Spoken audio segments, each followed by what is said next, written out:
Delta or Frontier Airlines. Two big names in the sky. One question on every traveler's mind.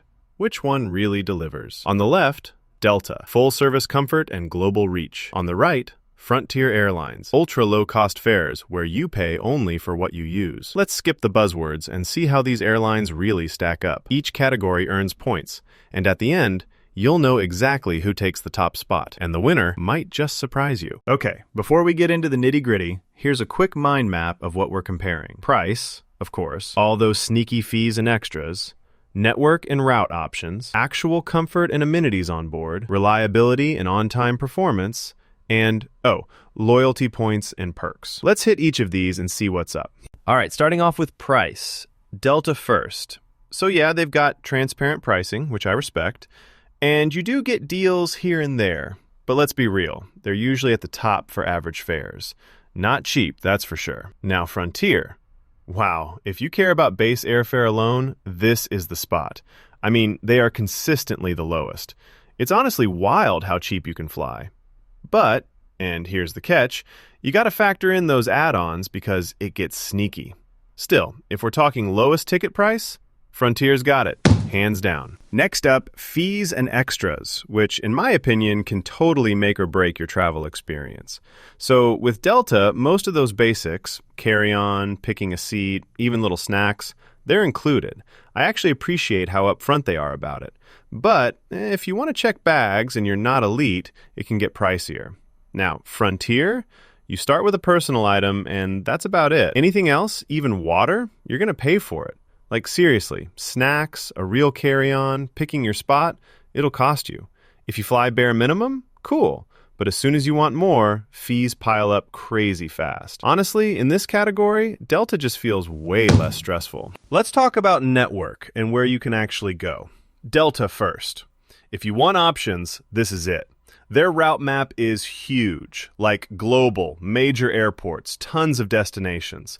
Some tiny towns might be out of luck, but for most travelers, you're covered. Frontier? They actually have pretty solid domestic coverage and hit lots of secondary airports, which is cool if you don't mind smaller places or odd routes. But outside the US, not much going on. Basically, Delta is winning big if you've got travel plans beyond just the States. Oh, and here's something cool that you maybe didn't know. Delta actually started way back in 1925, doing crop dusting of all things. Meanwhile, Frontier's whole vibe with animals on their plane tails, yeah, that was actually for kids so they could spot their plane more easily. Random, right? Now, amenities and overall comfort, this is where you actually feel the difference. On Delta, snacks and drinks are a thing, and they're free. Tons of flights also have seat-back entertainment, which, come on, makes the time so much better. The seats? Not fancy unless you spring for premium, but still better than average legroom. Now, Frontier, sure, their planes are new and super clean, all Airbus models, but wow, it's bare bones.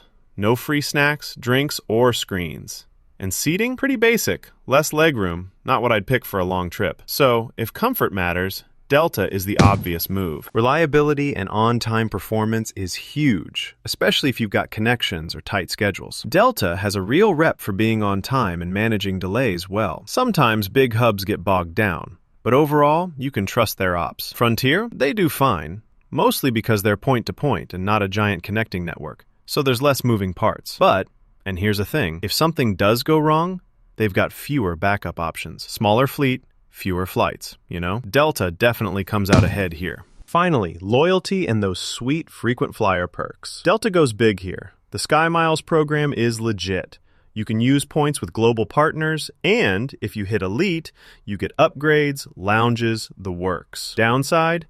You gotta fly a lot to really rack up serious rewards. Frontier? They do have Frontier miles, and you can redeem stuff, but it's super basic. Almost bare minimum perks. If collecting points and getting treated like a VIP is your thing, Delta wins no contest. Looking at the big picture, Delta seriously dominates in comfort, reliability, and perks. But if you're after just the lowest possible airfare and can travel super light, Frontier's wild low fares can't be ignored. You know what? If you want real comfort, some decent snacks, or to globetrot with minimal stress, Delta's the clear winner here. But hey, if saving cash is all that matters and you're fine flying ultra basic, Frontier might be your move. Just watch those sneaky fees. If you liked this breakdown, hit share and drop a comment below. And if you want more real talk on flying, hit that follow. I've got tons more airline guides coming in 2020.